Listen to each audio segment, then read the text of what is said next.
नमस्कार, मी तुळशीदास भोईटे. पुढारी news open forum. सरळ स्पष्ट प्रश्न आणि थेट उत्तरं. पुढारी न्यूजच्या ओपन फोरममध्ये जीवनाच्या विविध क्षेत्रातील पुढारी येतात. ते बेधडक बोलतात. त्यांना आपले प्रश्नही सरळ स्पष्ट असतात. पुढारी बोलतात, ब्रेकिंगही देतात. ओपन फोरममध्ये आजवर एक नाही, दोन नाही, तब्बल 3 दशकं टी व्ही माध्यमांना सातत्यानं ब्रेकिंग देणारे सुप्रसिद्ध, हा शब्द वापरलाच पाहिजे कारण अनेकदा प्रसिद्धी ही वेगळीही असू शकते, सुप्रसिद्ध विशेष सरकारी वकील म्हणून आजपर्यंत ज्यांचं तुम्ही नाव ऐकलेलं तेच आणि सध्या मुंबईच्या उत्तर मध्य लोकसभा मतदारसंघातील भाजपाच्या महायुतीचे उमेदवार ॲडव्होकेट उज्ज्वल निकम आहेत. उज्ज्वलजी एका वेगळ्या भूमिकेत आजवर तुमच्या अनेक मुलाखती घेतलेल्या आहेत मी, मात्र आज पहिल्यांदाच मी तुम्हाला सांगतो की आज मी तुमच्या भूमिकेत आहे, जनतेचा वकील म्हणून आहे आणि तुमच्याकडे मला आरोपी म्हणून पाहावं लागणार आहे. पहिलाच प्रश्न आहे उज्ज्वल निकम यांच्यासाठी आपला. आजवर तुम्ही हिरो, जे देशद्रोही त्यांच्या विरोधात लढणारे हिरो म्हणून ओळखले जातात. मला आठवतं आहे आणि हे लोकांना सांगितलं पाहिजे की दक्षिण मुंबईतल्या एका हॉटेलमध्ये, जे 5 स्टारही नव्हतं, 3 स्टार पण होतं का शंका आहे मला, छोट्याशा एका रूममध्ये, सूट वगैरे नाही, रूममध्ये तुम्ही राहायचात, सरकारची खिंड लढवायचात, मॅक्झिमम जास्तीत जास्त केसेसमध्ये शिक्षा मिळवून दिलेली आहे. 1993चा बॉम्बस्फोटांचा खटला असो किंवा त्यानंतरचे मुंबईला नाही तर अवघ्या देशाला हादरवणारे दहशतवादी खटले असो, उज्ज्वल निकम समोर कोट्यवधीची फी घेणारे वकिलांची फौज उभी असायची, मात्र तिथे तुम्ही ठामपणे उभे राहायचात आणि मनोबल आणि बुद्धिबळावर त्या देशद्रोह्यांना अद्दल घडवायचात. आता मात्र असं वाटतंय की कशाला राजकारणात आलो. तुम्ही राजकारणात आलात आणि तुमच्यावरच उज्ज्वल निकम देशद्रोही असा आरोप होतोय. तुळशीदासजी, ही गोष्ट खरी आहे की राजकारणात यायचं की नाही असं द्वंद्व माझ्या मनात 15 दिवसापूर्वी होतो, कारण माझा जन्मच राजकारणात मुळीच 15 दिवसापूर्वी झाला आहे. आपण मगाशी म्हणालात बेधडक, मी न्यायालयातही बेधडक बोलतोय. आपल्यासमोर आजही तुम्ही जरी मला आरोपीच्या कठड्यात ठेवलं असेल, पण आपल्या प्रेक्षकांना हे आवडणार नाही. कारण असं आहे की मी आजपर्यंत जे बोललो ते जनतेकरता बोललो, गुन्हेगारांच्या विरोधात बोललो. राजकारणात आल्यानंतर माझी मानसिकता बदलेल का, हा प्रश्न अनेकांच्या मनात उद्भवू शकतो. मी स्पष्ट सांगतो कॅमेरासमोर, अजिबात माझी मनस्थिती बदलणार नाही, मानसिकता बदलणार नाही. ही गोष्ट खरी आहे की राजकारणात येण्याचा निर्णय नक्की झाल्यानंतर आणि भाजपाने मला त्यांचा उमेदवार म्हणून व्हावं अशी जेव्हा विनंती केली, तेव्हा मला कल्पनाही नव्हती की तुम्ही जो आरोप आता म्हणतात ना की उज्ज्वल निकम देशद्रोही आहे, त्यांना तुरुंगात टाकलं पाहिजे, अशा तऱ्हेची भाषा जेव्हा वापरली गेली प्रथम एक 8-10 दिवसापूर्वी, तेव्हा मला वाटला हा विचार की चूक केली की काय मी राजकारण. पण आरोप करताना कुठलाही आधार नाही, कुठलंही त्याला प्रमाण नाही, पण केवळ उज्ज्वल निकम उभे आहेत म्हणून एका राजकीय पक्षाच्या विरोधी पक्ष नेत्याने बेजबाबदारपणे बोलावं, ही राजकीय लायकी यांची आहे का? याला कारण असं आहे की अजमल अमीर कसाब, ज्याने मुंबईवरती आणि त्याच्या साथीदारांनी हल्ला केला, त्या अजमल अमीर कसाबनेच कबुली जबाब न्यायदंडाधिकाऱ्याला दिला होता की हो, आम्ही त्या पोलीस अधिकाऱ्यांना मारलं. प्रत्यक्षदर्शी होत असणारे साक्षीदार आम्ही तपासले. पाकिस्ताननेही ही गोष्ट कुठे नाकारली नाही. मी स्वतः पाकिस्तानात गेलो होतो, सगळे पुरावे आम्ही दिले, त्याने ॲक्सेप्ट केले. तरी सुद्धा आमच्यातील ह्या लोकांना, या देशद्रोह्यांची नाही तर देशावरती हल्ला करणाऱ्या, शहीदांचा अपमान करणाऱ्या, पर्यायाने भारताचा अपमान करणाऱ्या च्या बाजू जे अतिरेकी होते त्यांच्या बाजूने गळा आवळावासा वाटतो. कुठे चाललं तुमचं? काय बुद्धी आहे तुमची? म्हणून त्या दिवशी जेव्हा त्यांनी हा आरोप केला तेव्हा खरोखर सांगतो की मी अस्वस्थ झालो की काही झालं तरी आरोप आला, त्याच्यावर चर्चा झाली, त्याचं निराकरण करा, असा एक मन क्षणभर वाटला. मी त्या दिवशी रात्री जेवलो पण नव्हतो. पण माझ्या घरच्या कुटुंबाच्या सदस्यांनी मला सांगितलं की असं नाहीये, तुम्ही इतके वर्ष वकिली केली आणि राजकारणात आल्यावरती हे असे आरोप होऊ शकतात, कोण वाचले त्याच्यातून, प्रत्येकावरती आरोप केले, पण त्याच्यामुळे असं डगमगता कामा नये. अर्थात न घाबरणं हा माझा स्वभाव आहेच, पण चांगलं काम करून सुद्धा जर बिनबुडाचे आरोप ही बिनबुडाची माणसं करत असतील तर दुःख होतं. पण लगेच दुसऱ्या दिवशी माझं दुःख निराकरण झालं. मग मी त्याला आव्हान दिलं, मग त्याच्यावरती चर्चा झाली, मग पंतप्रधानांनी हा विषय उचलला, मग ते बऱ्याचशा गोष्टी घडल्या. पण हे तुम्ही म्हणतात ते खरं आहे की सुरुवातीच्या काळात दुःख वाटलं, पण आता त्याचा भरपूर खरपूस समाचार घेतला आहे आणि त्याच्याच पक्षाने, काँग्रेस पक्षाने सांगितलं की त्याचं वैयक्तिक मत आहे त्या पुढाऱ्याचं, आमचं नाही. पण काँग्रेसला अशी दुटप्पी भूमिका घेता नाही येणार. जर तुम्हाला त्याचं म्हणणं पटलं नाही, तुम्ही स्वतःला अलिप्त राहतात, मग काँग्रेस पक्षाने देशाची क्षमा का मागितली नाही? काँग्रेस पक्षाने जे शहीद धारार्थी पडलेत त्यांचा अपमान झाला बुवा म्हणून त्यांची क्षमा का नाही मागितली? काँग्रेस पक्षाने त्यांच्याच एका नेत्याने असे वेड्यासारखे जबाब करणं, बयानबाजी करणं, त्याबद्दल देशाची क्षमा का मागितली नाही? काँग्रेस पक्षाने त्यांच्याच त्या नेत्याने अशा प्रकारच्या शत्रू राष्ट्राच्या सुरात सूर मिसळायचा, शत्रू राष्ट्राला अप्रत्यक्षपणे मदत करायची म्हणून देशाची क्षमा का मागितली नाही? हे काँग्रेसने उत्तर दिलं नाही. काँग्रेसने देखील निवडणुकीच्या काळात आम्ही त्या नेत्यापासून अलिप्त आहोत आणि त्यांचे जे पक्ष जवळपास आहे ते काय म्हणतात, ते चुप्प असतात. असं बोटचेपी धोरण तुम्हाला स्वीकारता येणार नाही. ही लायबिलिटी जॉईंट अँड सेव्हरल आहे तुमची आता. आणि जॉईंट आणि सेव्हरल आहे म्हणजे असं आहे की तुम्हाला जर पटत नसेल तर त्या नेत्याला हाकला तुमच्या पक्षातून, नाहीतर मग लोकांना दाखवायचं मी नाही हो. हे तुम्ही ठाकरेंच्या शिवसेनेबद्दल बोलताय की सोबत सगळं सोबत असलेल्या सगळं ते महाविकास आघाडी काय म्हणून घेतात त्यांच्या सगळ्याच पक्षांना. एक महत्त्वाचा मुद्दा तुम्ही मांडलात की पाकिस्तानला मदत करण्याचा पाप झालेला एक प्रकारे. विजय वडेट्टीवार विरोधी पक्षनेते यांच्याकडून तुम्ही स्पष्ट शब्दात आता आरोप केलात. राहुल गांधी यांनी, तुम्ही जे म्हणताय काँग्रेसच्या नेत्यांनी माफी मागावी, उज्ज्वल निकम यांची मागणी आहे का की राहुल गांधी यांनी वडेट्टीवारांनी पाकिस्तानच्या फायद्यासाठी केलं आहे असे जे तुमचं म्हणणं आहे त्यासाठी भारताची, देशाची आपल्या माफी मागावी? 100% मागितली पाहिजे. पक्षाध्यक्ष म्हणून तुम्ही जर असाल, तुम्हाला तुमच्या पक्षाच्या एका छोट्या नेत्याने असं बेजबाबदार वक्तव्य करणं जर आवडत नसेल, तुम्हाला जर वाटत असेल की त्या नेत्याचं ते वैयक्तिक मध्ये आमचं पक्षाचं नाही, तर माफी का मागू नये त्यांनी? अरे चूक झाली तर माफी मागायला हरकत काय?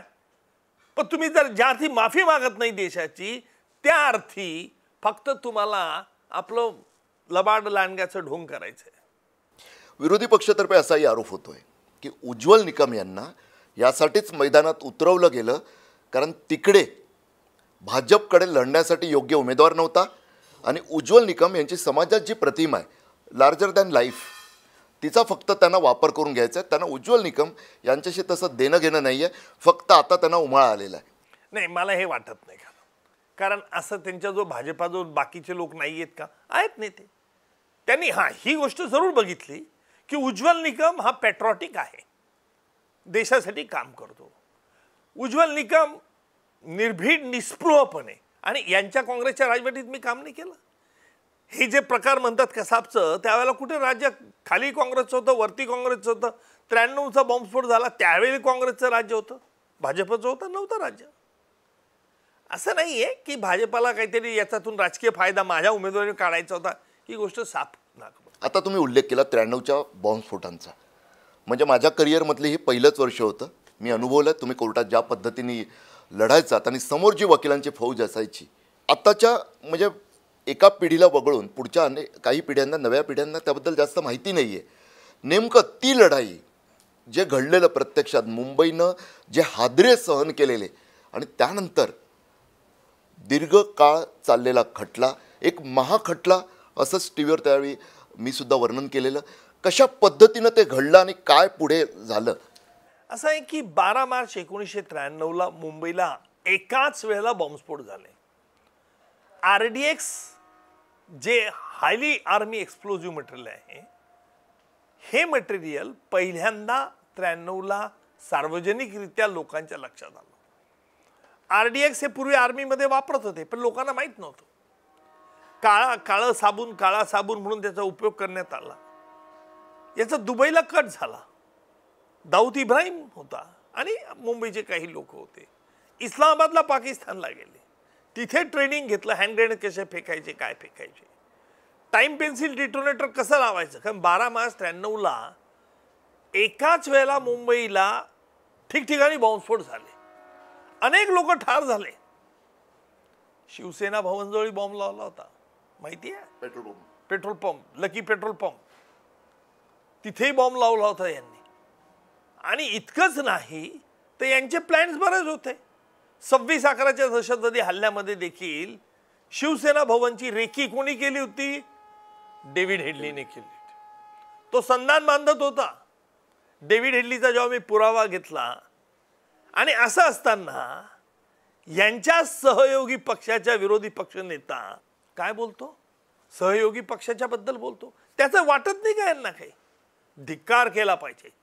आज हिंदू हृदय बाळासाहेब ठाकरे जर जिवंत असते तर त्यांनी काय केलं असतं? कडेलोट अशा लोकांचं, की तुम्ही तुमच्या वैयक्तिक स्वार्थापोटी तुम्ही देशाची इब्रतपणाला जर लावत असाल तर तुम्हाला शिक्षा नुसतं आपुलकी म्हणून हे असं नाहीये, तर कडक शब्दात निंदा केली पाहिजे. ती नाही केली.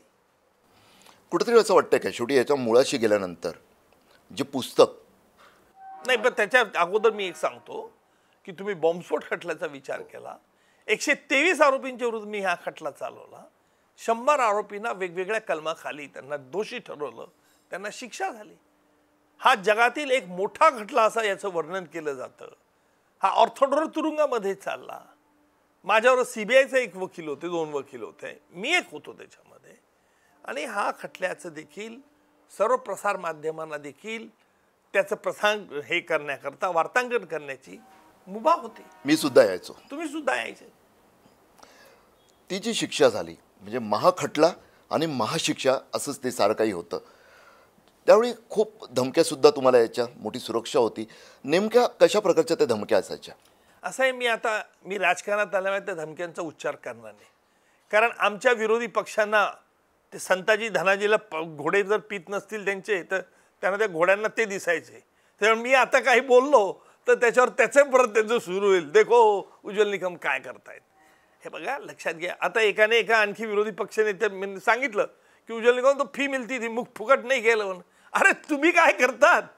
आता मी बोलत नाही, कारण काही संस्कार माझ्याजवळ आहे. फंड बिंडचा कसा विनियोग होतो हे मला माहीत पडलंय. आता काय करतात तुम्ही? नाही, मला असं वाटतं हे पुढारीचं ओपन फोरम आहे. मगाशीच मी म्हटलं की तो पुढारी येतात, बेधडक बोलतात, आणि तुम्ही कुणी इतर कुणी नाहीये, तुम्ही बनेल राजकारणी नाही, तुम्ही उज्ज्वल निकम आहात. मला बदलायचंच नाहीये म्हणून मी तुम्हाला हे सांगितलं. जनतेसमोर गेलं पाहिजे. धमक्या बिमक्या हा माझा मी प्रोफेशनल हजार्ड समजतो. तुळशीदासजी, तुम्हाला माहिती असेल की काही वेळेला माझ्या मुलालाही धमक्या दिल्या आहेत, ऑन रेकॉर्ड आहे. माझ्या मुलाला देखील धमक्या दिल्यात की तू पप्पान को बोल दो, ये करो मत, वो करो नहीं तो हम ये कर देंगे. धमक्या दिलेल्या आहेत, त्या रेकॉर्डेड आहेत. त्याचा जाहीर वाच्यता मी करत नाही, एवढ्याकरता करत नाहीये की आम्हाला त्याचं भांडवल करायचं नाही. मी जर माझ्या ह्या एक स्टोरी सांगायला लागलो ना ते कुठच्या कुठे पळून जातील, लोक यांच्या मागे धावतील, हे पुढे पळतील. हे लक्षात त्यांनी ठेवलं पाहिजे. पण जोपर्यंत मी शांत आहे, माझा जन्म हनुमान जयंतीचा आहे, मी स्वतः सामर्थ्यवान आहे असं समजतो, स्वतः समर्थपणे मुकाबला करू शकतो. त्याच्यामुळे मला अशा गोष्टींचं भांडवल करून मला कोणाची सहानुभूती मिळवायची नाही.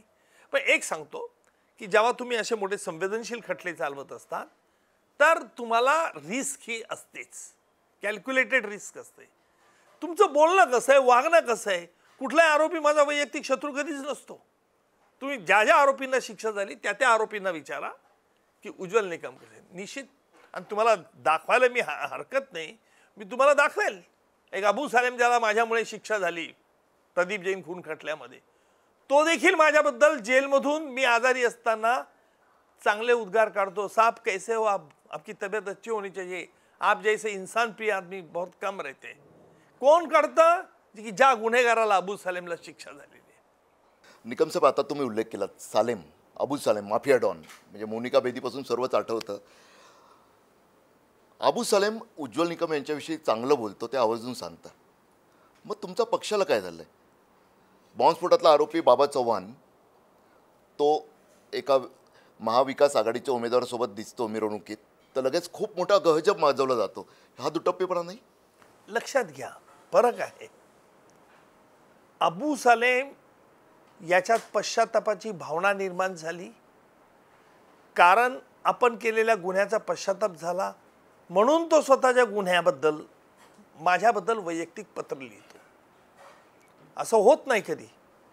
गुन्हेगाराची मानसिकता केव्हा बदलते, पण जर तुम्ही ज्या गुन्हेगाराला शिक्षा झाली आहे, ज्या गुन्हेगाराच्या विरुद्ध मोठा आरोप होता, 3 AK-46 रायफल घेतल्याबद्दल आणि 635 राऊंड्स आणि 10 मॅगझिन, एका मॅगझिनमध्ये 30 गोळ्या असतात, त्यातली एक AK-56 रायफल पोलिसांनी ताब्यात घेतलेली आहे. मग त्याच्याबद्दल तो जर तुम्हाला चालतो फिरतो, तुम्ही आरोप आमच्यावर करतात. काय कुठे चाललंय तुम्ही? आता तुमचं स्पष्टीकरण त्याच्यावर असं आहे की आमच्या प्रचार यंत्रणेत तो फिरत होता, आम्हाला माहिती नाही. आता तुमच्या प्रचार यंत्रणेत फिरत होता म्हणजे तुमच्या कोणत्याच कार्यकर्त्याला माहिती नाही? लक्षात घ्या. आणि माहीत नसतं हा काही बचाव होऊ शकत नाही तुमचा.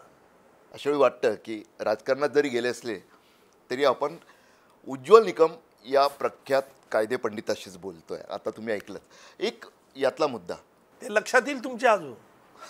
आलंच माझ्याजवळ इतकी रहस्य आहेत, ते रहस्यांचा मी उलगडा करत नाही, कारण मी सगळ्या सरकारमध्ये काम केलंय, परंतु ती मी रहस्य उघडकीला आणणार नाहीत. याला कारण असं आहे की आय एम कल्चर्ड पर्सन. पण तुम्ही जास्त काही उलट सुलट खोटे दांभिकपणा दाखवाल तर मग मारुतीची शेपटी माहितीच आहे कशी होऊ शकते लांब. 93चा बॉम्बस्फोट खटला, 100पेक्षा जास्त आरोपींना तुम्ही शिक्षा मिळवून दिलीत. मात्र त्याच वेळी त्या खटल्याचं एकंदरीत आता मागे वळून जेव्हा तुम्ही पाहता तर काही खंत मनात? निश्चितपणे चुका होणं हा माणसाचा स्थायी स्वभाव असतो. चुका दुरुस्त करणं ही प्रगतीच्या दृष्टीने पाहणं. चुका माहीत असून रेटून देणं हा वेडेपणा असतो. मी कुठल्याही खटल्याचं ज्या वेळेला सिंहावलोकन करत असतो त्यावेळेला बघत असतो की आपल्याकडून काही चूक झाली आहे का, ही चूक स्वाभाविक घडली आहे का हेतुपुरस्सर घडली आहे, आणि हेतुपुरस्सर घडली असेल तर कोणामुळे घडली आहे. हे मनामध्ये ठेवून मी ज्यावेळेला एका खटल्याचा विचार करत असतो, कुठलाही खटला असेल तो, जो प्रामाणिकपणा मला भावतो तो मी न्यायालयात सांगतो.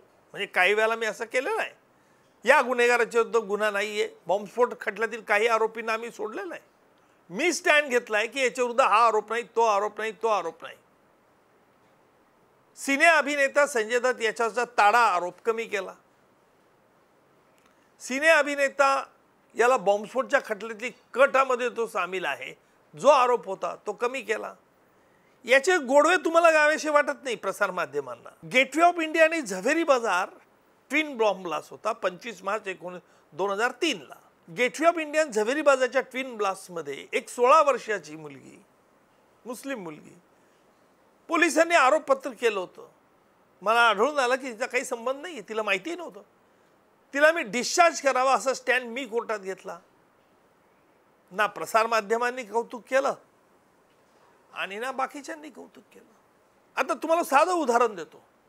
सोलापूरचं मोहसिन शेख याची केस माझ्याकडे दिली. कोणाच्या विनंतीवरून दिली? मोहसिनच्या वडिलांनी विनंती केली. IT चा मुलगा गरीब, त्याला या हिंदू राष्ट्र सेनेच्या पोरांनी मारलं. पुण्यातली घटना. ज्याने मारलं ती पोरं बदमाश होती. मुख्यमंत्री पृथ्वीराज चव्हाण जी होते, चव्हाण साहेबांना म्हटलं भाऊ तुम्ही माझ्याकडे देतात, पण म्हटलं त्यांची इच्छा पाहिजे. त्यांचे वडील बसलेत म्हणे मोसींची बोला. मोसींचे वडील म्हणे आपण ही केस चालवा. मी चालवायला घेतली ती. जामीन अर्ज सगळ्यांचे रिजेक्ट केले.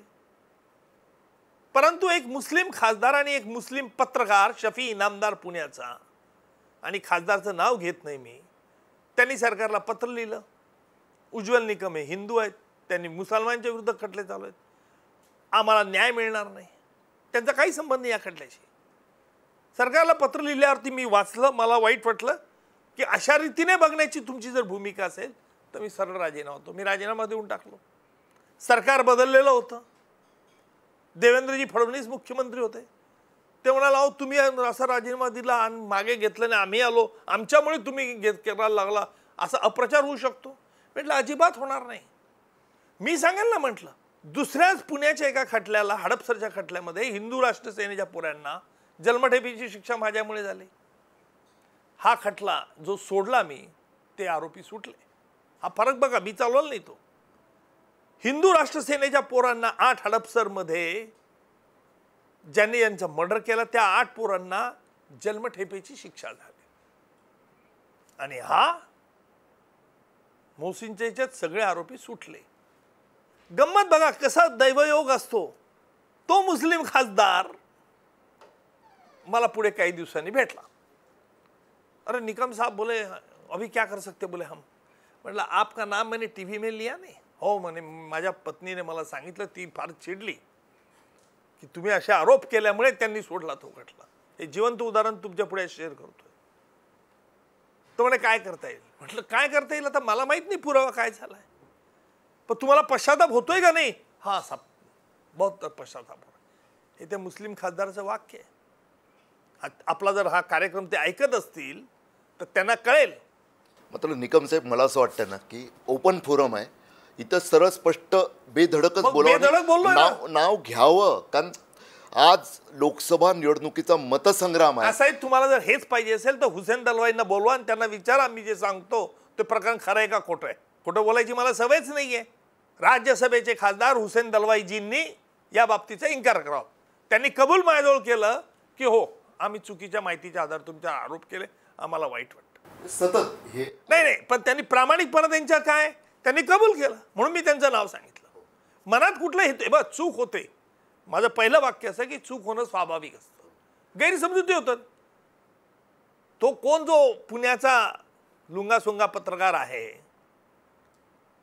त्याला कळलं, त्याने पश्चाताप नाही केला. पण परिणाम काय झाला, जी पोरं गुंड आहेत त्यांना हे झाले, सुटले ते. पण दुसऱ्या बोगरांना आमच्या याच्यात शिक्षा झाली. म्हणून नेहमी आयुष्यामध्ये एक सडेतोड भूमिका तुमची पाहिजे. मग ते राजकारण असेल, समाजकारण असेल, कुठलाही व्यवसाय असेल. 1993चा बॉम्बस्फोट खटला किंवा बॉम्बस्फोटाचा कट, त्याचा मागचा सर्वात मोठा घातकी देशद्रोही, आणि आता तर त्यात तुमचाही वाटा आहे, आंतरराष्ट्रीय सर्वात वॉन्टेड दहशतवादी अमेरिकेने ज्याला जाहीर केलं, दाऊद इब्राहिम. अनेकदा भाषा झाली, फरफट अणू वगैरे वगैरे राजकीय नेते बोलतात. कुठेतरी ती खंत वाटते का की नाही, तो मात्र अजूनही नाही. ही गोष्ट खरी आहे. तुम्ही म्हणता तुळशीदासजी, दाऊद इब्राहिमला आपण आणू शकलो नाही किंवा पकडू शकलो नाही, ही खंत माझ्या मनात आहे.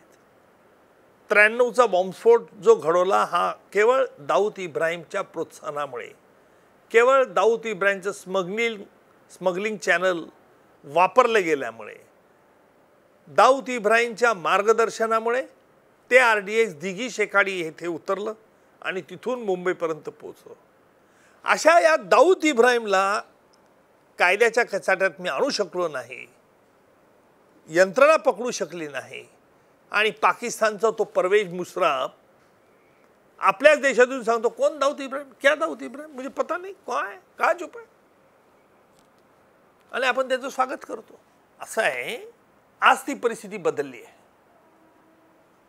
आज भारताने, जेव्हा पाकिस्तानने आमचा पुलवामावरती अटॅक केला, ज्यानंतर आम्ही सर्जिकल स्ट्राईक केला पंतप्रधान मोदीजींच्या नेतृत्वाखाली आर्मीने, त्याला पाकिस्तानने ओरड केली की नाही नाही भारताने आमच्यावर हल्ला केला, केली ओरड?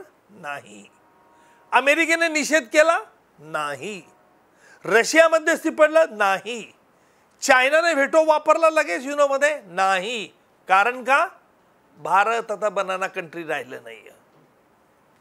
भारताजो एक निर्णायक ताकद आणि निर्णायक क्षमता देखील आहे. आणि म्हणून आज परदेशामध्ये प्रधानमंत्री मोदीजी कुठे गेले, मोदी मोदी मोदी, काय लोक तरुण मुलं घोषणा करतात.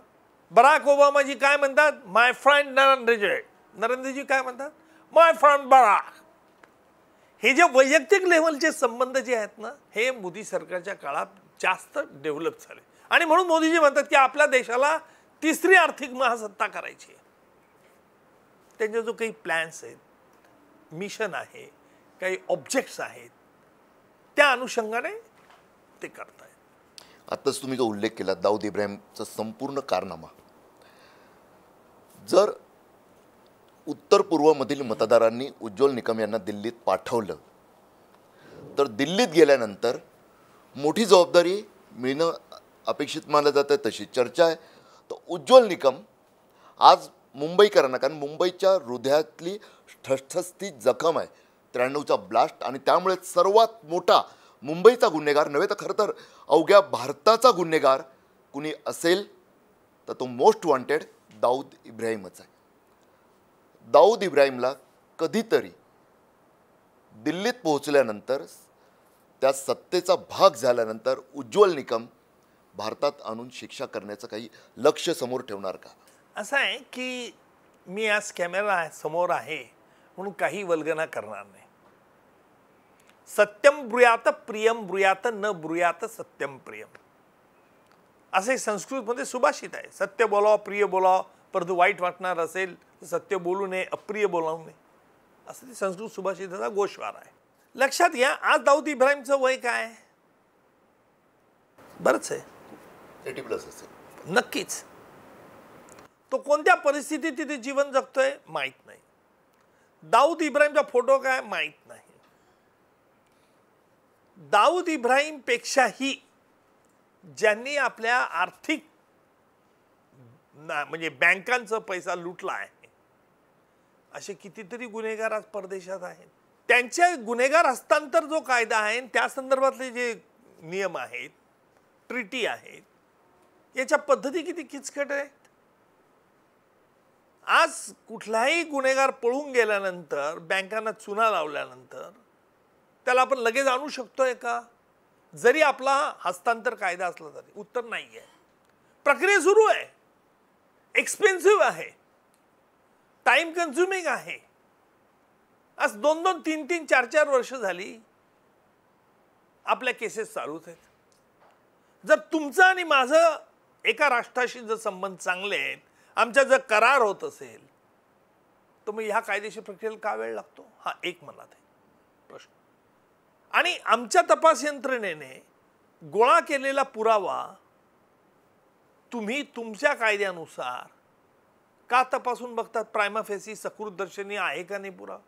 अरे शेवटी तो तुमच्या देशात नाही चालणार, आमच्या देशात तो गुन्हेगाराला आम्ही कारवाई करणार ना. अशा प्रकारचं जे कॉम्प्लिकेटेड मेकॅनिझम आहे हे मला बघायचं आहे, त्याच्यावर अभ्यास करायचा आहे, उपाय शोधायचा आहे. उपाय शोधायचा आहे म्हणण्यापेक्षा चर्चा करून त्याच्यावर काय फॉरेन एक्सटर्नल अफेअर मिनिस्ट्रीचं काय याच्यात चर्चा असेल, त्यांना प्रश्न विचारून. असे अनेक प्रश्न आहेत. भारताची सुरक्षितता, अंतर्गत सुरक्षा, बाह्य सुरक्षा, सामान्य माणसं. आज ह्या मुंबईमध्ये देखील बघा 2 क्लिअर कट डायव्हर्शन. मला कल्पना नव्हती की मुंबई देखील एका बाजूने एवढी गरिबीने पिडलेली आहे, एवढं त्या लोकांचं जीवन असह्य होत असेल, कल्पना करत नाही तुळशीदाची. फक्त मुंबईला आपल्याला एक कॉम्प्लेक्स, मोठमोठ्या बिल्डिंग्स, मोठमोठ्या बॉलिवूडची नावं, मोठमोठ्या गाड्या, एवढंच दिसतं. पण ती परिस्थिती पाहिलं ना, अरे माझं खेडं सुद्धा, मी खेड्याकडचंच आहे, ते सुद्धा चांगलं आहे. पण ही लोक मुंबईची सामान्य माणसं जे जीवन व्यतीत करतात ना, त्यांचे हाल बघितले पाहिजेत काय. ती बाजू कोणीच बघत नाहीये मुंबईची. फक्त लोकांना बाहेरच्यांना मुंबई, बाह्य मुंबई कशी आहे हे दिसतं. एकदा तिकडे फिरा. आपण फिरला असालच तुम्ही, पण नसेल फिरला तर फिरा जाऊन. मी आता फिरतोय 5-6 दिवसापासून, कारण माझ्या मतदारसंघाचा तो भाग आहे. पण तरी सुद्धा हे लोक राहतात. यांच्या एअरपोर्टच्या शेजारच्या ज्या झोपड्या आहेत त्याचं काय, धारावीबद्दलचं काय? आमचे जे विरोधक आहे राजकीय ते धारावीच्या झोपड्यांबद्दल तर रिहॅबिट करायचं नाहीच म्हणत होते. म्हणजे आपण चांगल्या बंगल्यात राहायचं, चांगल्या हाऊसिंग सोसायटीमध्ये राहायचं आणि त्यांच्याबद्दल गप्पा मारायच्या. ही विरोधकांची जी कूटनीती आहे ना, ही फार काळ चालणारी नाही आहे. मतदारसंघात तुम्ही गेलात, आता फिरतात, अनुभवतात, ते मांडलं सुद्धा. एकीकडे पाली हिल आहे, कार्डर रोड आहे, आलिशान असे तुम्हाला इमारती दिसतात. पार्लेसारखी एक सुसंस्कृत वस्ती, म्हणजे खरं तर माझ्यासारखे पश्चिम उपनगरात राहणारे पार्लेला आमच्याकडचं पुणंच म्हणतो, तो एक भाग आहे. दुसरीकडे चांदिवलीसुद्धा आहे, जिथे झोपडपट्ट्या, म्हाडा वसाहती आहेत. कलीन आहे, ईस्ट इंडियन कॅथलिक आहेत, मराठी माणसं मोठ्या संख्येने आहेत, उत्तर भारतीयांची वस्ती आहे, वांद्रे पूर्व आहे. हा जो संपूर्ण मिश्र असा मतदारसंघ आहे, तिथं उज्ज्वल निकम म्हणून तुम्हाला कसा प्रतिसाद मिळताना दिसतो? लोक त्याच भावनेने बघतात की नाही या भाजपला? एक गोष्ट बघा, लक्षात ठेवा, माझी पाठी कोरी असल्यामुळे लोकांना माझ्याबद्दल कुतूहल आहे. लोकांना जाणून घ्यायचंय की मी कसा आहे.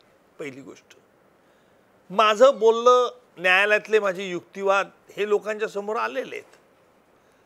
पण ही व्यक्ती कठोर आहे, कडक आहे, आणि आम्हाला अप्रोचेबल आहे की नाही, आमच्याशी संवाद करू शकेल की नाही.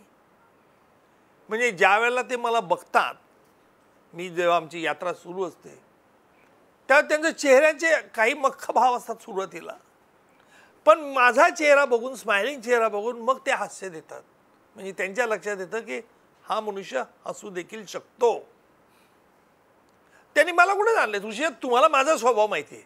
ऑफ द रेकॉर्ड आणि ऑन द रेकॉर्ड मी तुम्हाला बऱ्याच गोष्टी सांगत असतो, आणि एक मैत्रीचा भाग म्हणून तुम्ही ऑफ द रेकॉर्ड ह्या ऑफ द रेकॉर्ड ठेवतात, कारण हे एक बॉन्डिंग झालेलं असतं. म्हणून सामान्य माणसाचं आणि माझ्यातलं बॉन्डिंग होणं पहिल्या प्रथम जरुरीचं असतं. त्यामुळे तुमचा जो प्रश्न आहे की तुमच्या ह्या प्रचाराच्या दरम्यान तुम्हाला रिस्पॉन्स कसा असतो, त्यांचा रिस्पॉन्स कुतूहल असतो. मला जाणून घ्यायचं असतं की कोण आहे, आपण नाव ऐकलं या व्यक्तीचं, पण ही आपल्याला भेटेल की नाही, आपण त्यांच्यापर्यंत जाऊ शकू की नाही. म्हणून माझ्या कृतीमुळे, माझ्या वागणुकीमुळे मी त्यांना दाखवू शकतो की मी साध्या गावातून आलेलो आहे. मी काही फारशा मुंबईच्या हायराईजमध्ये कुठे जन्म घेतलेला नाही आहे, हायराईज बिल्डिंगमध्ये. माझं जळगाव हे छोटं, जिथे मी 1993 ते मुलाचं लग्न होईपर्यंत 2013 पर्यंत मी एका साध्या, तुम्ही 3 स्टार म्हणाल, 3 स्टार नाही येते, ते 2 स्टार हॉटेल आहे. सोमवार ते शुक्रवार मी राहायचो, शुक्रवार रात्री ट्रेनने निघायचो, जळगावला जायचो. येताना माझी पत्नी मला पीठ गव्हाचं करून द्यायची, कारण माझ्या हॉटेलमध्ये चपात्या होत नव्हत्या. ते बाहेरून जेवण मागवायला लागायचं, मैद्याच्या रोटी असायच्या, पोट खराब व्हायचं.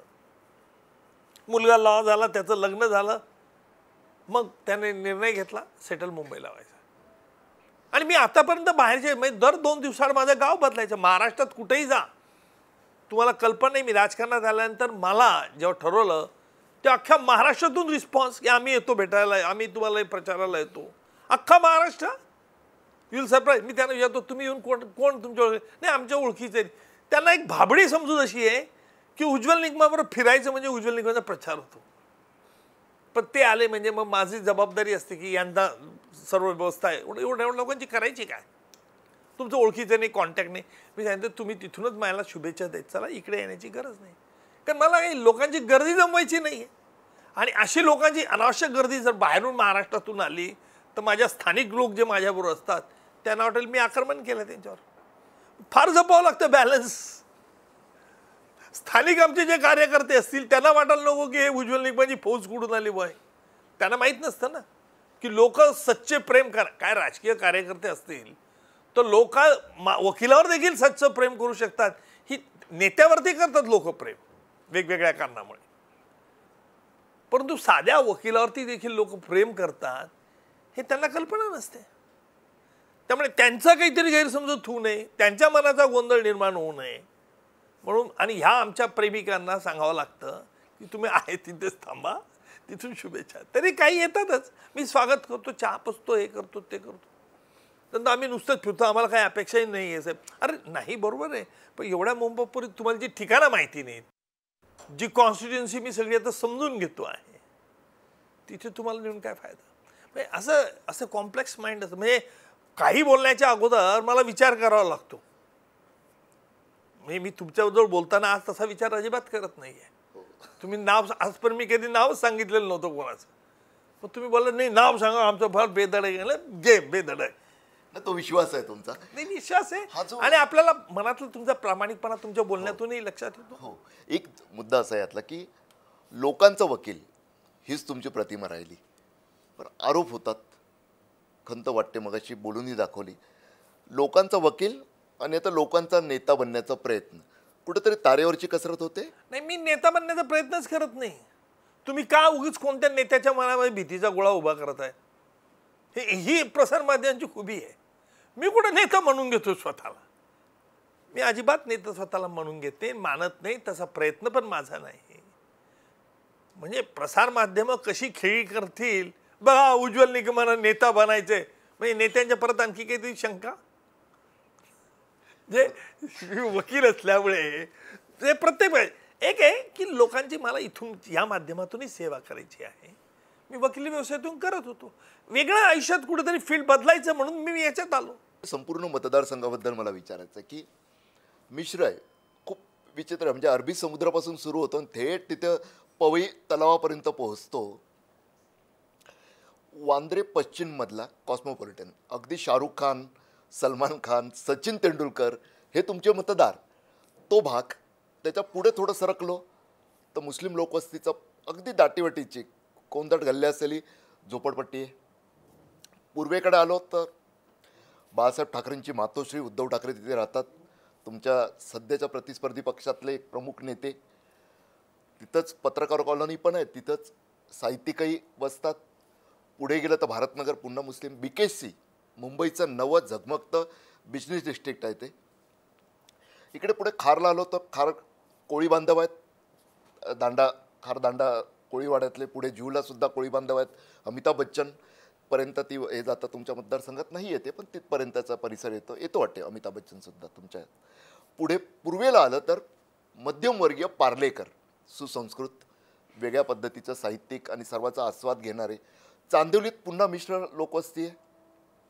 या संपूर्ण परिसरात अगदी कुर्ल्याचा बैल बाजारसुद्धा येतो, दाटीवाटीची वस्ती आहे. कलिनातला पुन्हा मगाशी तुम्ही बोललात, संवेदनशीलतेनं बोललात की विमानतळ झोपडपट्टीचा परिसर. या संपूर्ण विभागांमध्ये फिरताना, लोकांशी बोलताना एक समान काय जाणवत आहे तुम्हाला?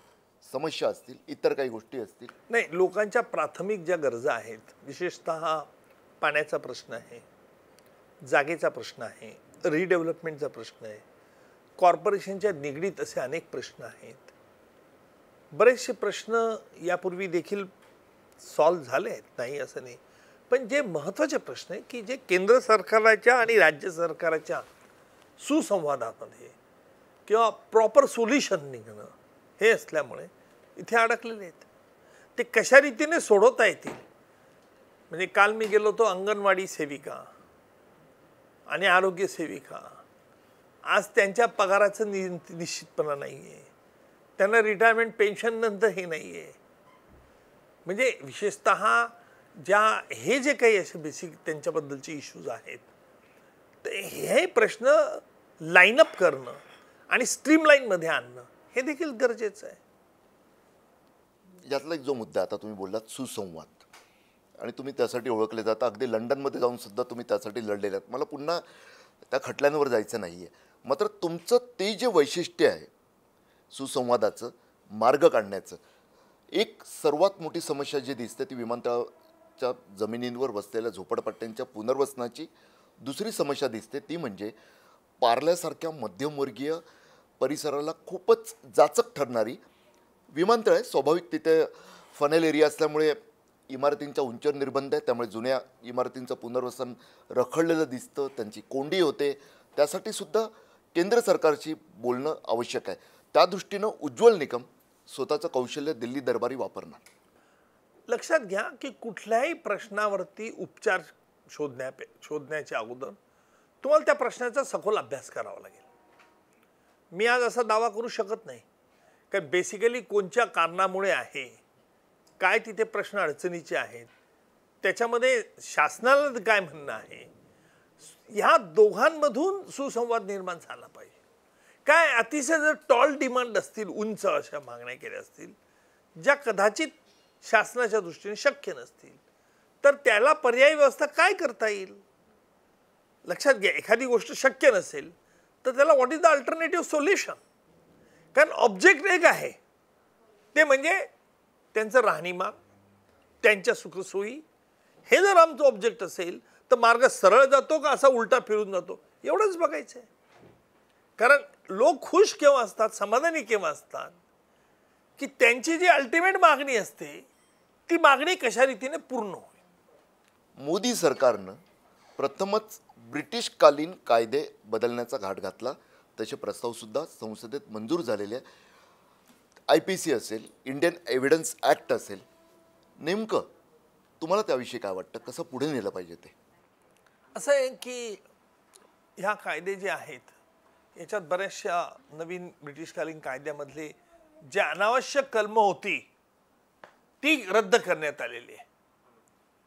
आणि ही अनावश्यक कलमं जी रद्द करण्यात आली आहे त्यामध्ये काही दुरुस्त्या सुचवण्यात आलेल्या आहे. आणि विशेषतः जी नावं होती ती नावं बदलवलेली आहे. पण माझं मत असं आहे याच्यावरती की याच्यात देखील अधिक संशोधन होणं जरुरीचं आहे. निश्चित मोदी सरकारने फार चांगल्या गोष्टी केल्या आहेत, यात दुमत नाही. पण ह्या अमेंडमेंट ज्या आहेत त्या काळानुसार करता येतात, बदल करता येतात. आता आपली जी देशाची घटना आहे डॉक्टर बाबासाहेब आंबेडकर यांनी लिहिलेली, ही या जगातील सर्वोत्कृष्ट घटना मानली गेली. त्याच्यात काही वेळेला दुरुस्त्या कोणी सुचवल्या, यापूर्वीच्या सरकारने 80 दुरुस्त्या सुचवल्या. पंतप्रधान यांनी ही बाब स्पष्ट केलेली आहे की आपल्या घटनेचे शिल्पकार बाबासाहेबांनी जे संविधान लिहिलेलं आहे त्याच्यात बदल कधी होणार नाही, ही बाब कबूल केली, सांगितलेलं आहे. राष्ट्रपतींनी देखील सांगितलेलं, सर्वोच्च न्यायालयाने देखील हे स्पष्ट केलंय की मुख्य ढाचा कधीही बदलला जाऊ शकत नाही. प्रश्न राहतो ज्या दुरुस्त्या करण्याच्या संदर्भात. दुरुस्त्या ह्या लोकशाहीला पूरक जर असतील तर त्यात होणं जरुरीचं आहे. आता उदाहरणार्थ जर आपण बघितलं असेल की 10वं शेड्यूल हे अंतर्भात करण्यात आलं लोकप्रतिनिधींच्या अपात्रतेबद्दल, कारण घोडाबाजार थांबण्याकरता. पण काळानुरूप असं लक्षात येत आहे की यात देखील संशोधन होणं जरुरीचं आहे. मग ते काय संशोधन असलं पाहिजे, त्याच्यात काय सुधारणा करता आल्या पाहिजे, ही सगळी चर्चा जिथे कायदे बनवले जातात ते कायदे मंडळ म्हणजे पार्लमेंट, तिथे होऊ शकते. त्याच्यामुळे ह्या अशा सगळ्या नवीन नवीन जे लेजिस्लेशन्स आहेत त्या संदर्भात विचार केला जाऊ शकतो पार्लमेंटमध्ये. आत्ता आपण घटनेचा, संविधानाचा उल्लेख केला. आरोप हा सुद्धा होतोय की मोदी सरकारला 400 पारचा नारा किंवा तेवढं बळ यासाठीच पाहिजे, काहीही करायचं पण संविधान बदलायचं, भले बोलू द्या की आम्ही काही त्यात तसं करणार नाही. मी 400 पार कशाला मी म्हणतो, मी म्हणलो 500 पार पाहिजे. काय बिघडतं त्याच्यात? लक्षात घ्या आपण की आज का आपण असा भाजपने नारा लावलाय 400 पार. याला एक जे लॉजिक माझ्या मागे दिसतं आहे, म्हणजे मला लॉजिक काही माझ्या दृष्टिकोनात जे लॉजिक आहे तसं आहे. या संपूर्ण जगामध्ये प्रबळ लोकशाही राज्य देश कोणता असेल तर तो भारत आहे. लोकसंख्येच्या मानाने चीन आपल्या थोडाफार पुढे असेल, पण चीनमध्ये अशी परिस्थिती नाही आहे. आपल्या देशामध्ये अनेक जाती, धर्म, वेगळी भाषा, वेगवेगळी राज्य ही एकत्र जोडली गेलेली आहे. राजकीय पक्ष आणि राजकीय काही नेते हे काय म्हणतात की घटनेचं 370 मध्ये कलम रद्द केलं जे तात्पुरतं अस्थायी होतं तर बुवा धार्मिक उद्रेक होईल. झाला उद्रेक? काश्मीर खोऱ्यामध्ये काही झाला नाही झाला. ती एक हंगामी व्यवस्था होती, ती या सरकारने, मोदी सरकारने रद्द केली. चुकलं काय, वाईट काय केलं? अरे भावना इथल्या लोकांनाही व्हायला पाहिजे, भारतीयांना, की काश्मीर आपलं आहे, काश्मीरींनाही माहिती पाहिजे की आपण भारतात आहोत. आणि म्हणून जो प्रचार शार्षिक पार आहे म्हणजे हे बदलायचं आहे, हा गोबेल्स प्रोपोगंडा आहे. आपल्याला कल्पना असेल, गोबेल्स हा हिटलरमध्ये प्रचारमंत्री होता. त्याचं फार मोठं एक वाक्य होतं, एक खोटी गोष्ट 100 वेळा रेटून बोला, लोकांना खरी वाटायला लागते. पण त्याला गोबेल्सला हे माहीत नव्हतं की तू ज्या लोकांना सांगतो त्यांना कळतच नव्हतं काही. आता तसं नाही आहे. आमची जनता सुज्ञ झाली आहे, विचारी झालेली आहे. त्याच्यामुळे तुझा हा गोबेल्स प्रोपोगंडा काही कामाचा नाही. कुठंतरी आता एक खंत वाटते का, आणखी खंतच विचारतोय मी, की जेव्हा ते पुस्तक ज्यामुळे आपल्या मुलाखतीची सुरुवात झाली, की देशद्रोही असण्याचा आरोप करण्यापर्यंत मजल गेली, त्याला जो आधार मानला जातो पुस्तक हू किल्ड करकरेवाला, तेव्हाच कुठेतरी तुम्ही उभं टाकलं पाहिजे होतं आणि त्या संपूर्ण प्रकरणाला विरोध केला पाहिजे होता. तुमचा तो स्वभाव नाही. तुम्ही नाही लक्षात घ्या, एखाद्याने खोटं लिहिलं, चुकीचं लिहिलं, वस्तुस्थितीचे विपर्यास करायला लिहिलं, मी त्याच्यात ताकद खर्च करत बसायची का लोकांची चांगले कामं करून माझी ताकद वाढवायची? एका वेड्याने दगड मारला म्हणून त्या वेड्याच्या मागे आपण दगड मारायला फिरत बसायचं का? नाही. सिंपल पालुपद आहे. अजिबात खंत वाटत नाही. ज्या महाशयाने हे लिहिलं तो महाशय चे एक भाऊ मंत्री देखील होते. आहे ते त्या मंत्र्यांच्या सरकारमध्ये मी होतोच ना. ज्या महाशयाने हे पुस्तकात उल्लेख केला, काय उल्लेख केला की उज्ज्वल निकमांना ही बाब माहिती होती, त्यांनी न्यायालयात उपस्थित केली होती. अरे ठीक आहे, उज्ज्वल निकमने नाही केली, पण आपण तर पोलीस अधिकारी होतात ना, मग आपण का नाही आलात कोर्टात? आपण का नाही तुझ्या सरकारला सांगितलं त्यावेळेला? नाही सांगायचं. काहीतरी बोलायचं आणि काहीतरी शंकेचं काहूर माजवायचं असेल जर उद्योगांना, लोकांना, आणि मी त्यांच्या मागे फिरत बसायचं आणि माझी ताकद खर्च करायची. कोणी उपद्व्याप सांगितलंय? जर तुळशीदास भोईटेंना माहिती आहे की उज्ज्वल निकम ही चांगली व्यक्ती आहे, तर मग मी तुळशीदासच्या मागे लागत बसायचं का? नाही. बरं, ज्या माझी पोलीस अधिकारी लिहिला त्याचा या खटल्या 26/11च्या हल्ल्याशी काही संबंध आहे का? दुरान्वयी नाही. तुम्ही का लिहिलं मग हे असं? कारण तुमच्या मनात काहीतरी आहे, पोटदुखी आहे. फक्त उज्ज्वल निकमच्या बद्दल नाहीये, तुम्ही ते संघ, राष्ट्रीय स्वयंसेवक संघ किंवा भाजप यांच्या विरुद्ध तुमचं आहे. त्याच्यात उज्ज्वल निकमला तुम्ही गुरफटून ठेवलं. कारण उज्ज्वल निकमचं नाव तोंडी लोणच्या सारखं लावल्याशिवाय तुमचं जेवण चांगली होणार नाहीये. म्हणून तो उल्लेख एक संशयाचं पिल्लू सोडून द्यायचं. त्या संशयाचं पिल्लून त्या राजकीय नेत्याने, काँग्रेस पक्षाच्या एका विरोधी पक्ष नेत्याने अभ्यास न करताना, होमवर्क न करता असं पुस्तकात लिहिलं म्हणून मी बोललो. परीक्षेत आपण असंच जात होतं का? तुम्ही जबाबदार व्यक्ती आहेत ना. अभ्यास न करता, होमवर्क न करता परीक्षेला बसून नापास झालेले दिसतात तुम्ही. मग याचाच अर्थ असा आहे की म्हणून प्रत्येक वेळेला कोणी आपल्या विरुद्ध केलं की त्याच्यात कायदेशीर कारवाई करण्याच्या, त्याच्यात माझा चांगला वेळ खर्च करावायचा असं मला अजिबात वाटत नाही. कारण लोक हुशार आहेत. लोकांनी काही डोळ्यावर पट्टी बांधलेली नाही आहे आणि लोकांना माहिती आहे ना तुम्ही कोण आहात आणि काय आहात. आपला जर तपासाशी संबंध नाही, 26/11च्या हल्ल्याच्या टीममध्ये आपण तपास अधिकारी नाही, अजमल कसाबने कबूल केलेला आहे, प्रत्यक्षदर्शी साक्ष न्यायालयात झाले, मग तुम्ही कोर्टात का नाही गेले? मी हा उलट प्रश्न विचारला तर. प्रत्येक बेछूट, बेलगाम, खोटे आरोपांना उत्तर देण्यास मी बांधील नाही आणि अजिबात देणार नाही. कारण त्याला ते हवं आहे, उद्योगच नाही ना आपल्याला काही. उज्ज्वल निकम जेव्हा बोलतात ना, म्हणजे मी तर त्यांना न्यायालयीन खटल्यांमध्ये, प्रत्यक्ष त्या न्यायालयांमध्ये बोलताना स्वतः अनुभवलेलं आहे. त्यामुळे मला आश्चर्य नाही वाटलं. ओपन फोरम जसं बेधडक असतं, सरळस्पष्ट बोलतो आपण तिथं, तसंच आजही उज्ज्वल निकम यांच्यामुळे हे ओपन फोरम फारच वेगळं झालं. विशेषतः ते पुस्तक लिहिणाऱ्या मुश्रीफांना आता बोलावंच लागेल. नेमकं काय, कशासाठी लिहिलं, आणि त्याचबरोबर विरोधी पक्षनेते वडेट्टीवार हा कार्यक्रम जर पाहत असतील तर त्यांना सुद्धा उत्तर द्यावंच लागेल. कारण मुद्दा बिनतोड आहे. तुमचंच सरकार होतं. 1993चे ब्लास्ट असो किंवा 26/11चा मुंबईवर झालेला दहशतवादी हल्ला, का गप्प होतात आतापर्यंत? उज्ज्वल निकम यांचा हा प्रश्न उत्तराचा अपेक्षित आहे. बोलणार का वडेट्टीवार? बोलणार का काँग्रेस आणि त्याचबरोबर राहुल गांधी काँग्रेसचे नेते यांच्याकडून त्यांनी जी अपेक्षा व्यक्त केलेली आहे त्यावर सुद्धा काँग्रेसला बोलावंच लागेल अर्थात. त्यानंतर पुढे जे बाहेर येईल त्यावर भाजपच्या नेत्यांनाही आणि आता भाजपचे उमेदवार असलेल्या उज्ज्वल निकम यांनाही काही प्रश्न आपल्याला विचारता येतील. आज ओपन फोरममध्ये इथंच थांबूया. तुम्ही पाहत राहा पुढारी न्यूज, आवाज जनतेचा.